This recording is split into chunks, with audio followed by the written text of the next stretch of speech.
Patty took 2 stuffed dogs to the Antiques Roadshow. "Ooh," said the presenter. "This is a very rare set produced by the celebrated Johns Brothers taxidermists who operated in London at the turn of the last century. Do you have any idea what they would fetch if they were in good condition?" "Sticks," said Patty. 1.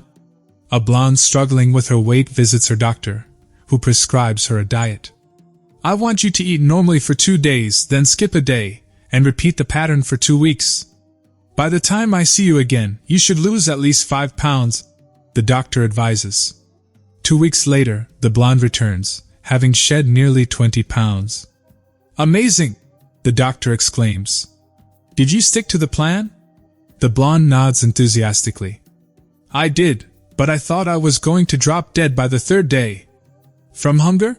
asks the doctor. "No," she replies. "From all the skipping." 2. The farmer's wife went into a coma. At home, and he summoned the doctor.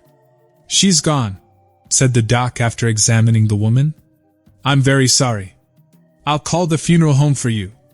The morticians carried the body down the porch steps and started to round the corner of the house into the driveway when the lead bearer suddenly lurched to avoid a holly bush, lost his balance, and dropped his end of the stretcher. The jolt brought the woman back to consciousness. In a week, she'd made a full recovery and was back at the farm. Several years later, she went into a coma again. This time the doctor sadly assured her husband she was unquestionably dead. The undertakers were summoned. As the stretcher bearers inched down the steps and headed for the driveway with the corpse, the farmer cautioned, "Watch out for that holly bush." 3. "Doctor, how do you identify a mental deficiency in someone who seems completely normal?" Bob asked. "It's quite simple," the doctor replied. "You pose an easy question that anyone should be able to answer effortlessly. If they hesitate, it raises suspicion." "What kind of question?" Bob inquired. "For example," the doctor said, "you might ask, Captain Cook embarked on 3 voyages around the world and died on one of them. Which one?" Bob paused, then chuckled nervously. "Do you have another example? I have to admit, history isn't my strong suit." 4. A farmer drove to a neighbor's farmhouse and knocked at the door. A boy, about 9, opened the door. "Is your dad or mum home?" said the farmer. "No, they went to town." "How about your brother Howard? Is he here?" "No, he went with mum and dad." The farmer stood there for a few minutes, shifting from one foot to the other, and mumbling to himself. "I know where all the tools are, if you want to borrow one, or I can give Dad a message." "Well," said the farmer uncomfortably, "I really wanted to talk to your dad. It's about your brother Howard getting my daughter Susie pregnant." The boy thought for a moment. "You would have to talk to Dad about that. I know he charges $500 for the bull and $50 for the pig, but I don't know how much he charges for Howard." 5. A mortician was working late one night. It was his job to examine the dead bodies before they were sent off to be buried or cremated.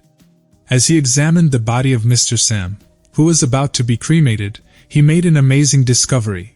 Sam had the longest private part he had ever seen. "I'm sorry, Mr.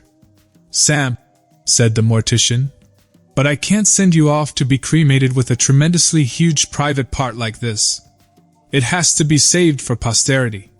And with that, the coroner used his tools to remove the dead man's distinguishing member. The coroner stuffed his prize into a briefcase and took it home. The first person he showed was his wife. "I have something to show you that you won't believe," he said, and opened his briefcase. "Oh my God!" she screamed. "Sam is dead!" 6. A bloke calls his mate, a horse breeder, and says he's sending a friend over to look at a horse. His mate asks, "How will I recognize him?" "Easy," the bloke says. "He's a dwarf with a speech impediment." Sure enough, the dwarf shows up at the stables. The breeder asks, "So, you looking for a male or female horse?" "A female horse." The breeder takes him over to a prized filly. "Nith lookin' horse. Can I thee her eyeth?" Sighing, the breeder picks up the dwarf so he can inspect the horse's eyes. "Nith eyeth. Can I thee hers? Gritting his teeth, the breeder hoists him up again so he can check the horse's ears. Nith earth. Can I thee her mouth? Now seriously annoyed, the breeder lifts him once more so he can look at the horse's mouth. Nith mouth. Can I thee her twat? That's it. The breeder's had enough. He grabs the dwarf under his arms, shoves his head straight up the horse's funny, yanks him out, and drops him on the ground. The dwarf stumbles to his feet, coughing and spluttering. Perhaps I should rephrase that. Can I thee her one awound a whittle bit? 7. Twin sisters in a nursing home were turning 100 years old. The editor of the local newspaper told a photographer to get over there and take pictures of the two 100-year-old twins. One of the twins was hard of hearing and the other could hear quite well. Once the photographer arrived, he asked the sisters to sit on the sofa. The deaf sister said to her twin, "What did he say?" "We have to sit over here on the sofa," said the other. "Now get a little closer together," said the cameraman. Again. "What did he say?"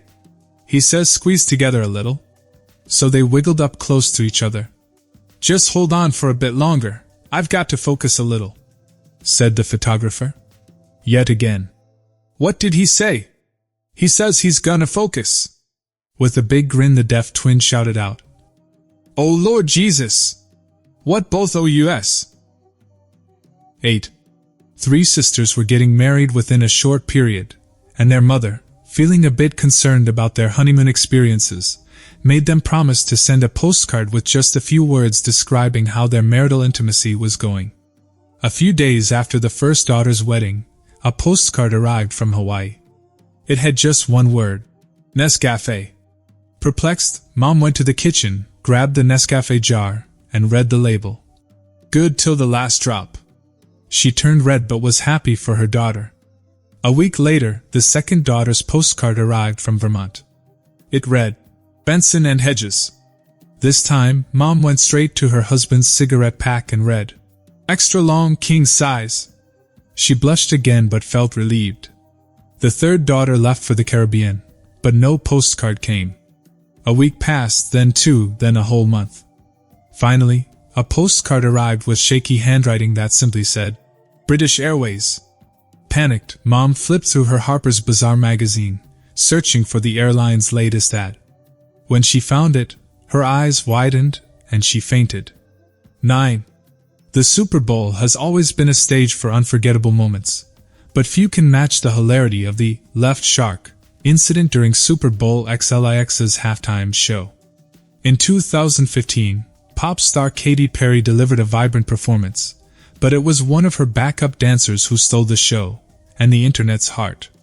As Perry sang her hit, Teenage Dream, she was flanked by 2 dancers in shark costumes. The right shark executed the choreography flawlessly, but the left shark seemed to be dancing to the beat of its own drum, displaying moves that were delightfully offbeat and out of sync. This unscripted moment quickly went viral, with Left Shark becoming an internet sensation and spawning countless memes. The dancer behind the mask, Brian Gall, later revealed that his improvisation was intentional, aiming to bring a unique flair to the performance. The Left Shark episode remains one of the most memorable and humorous moments in Super Bowl history, reminding us that sometimes it's the unexpected surprises that leave the most lasting impressions.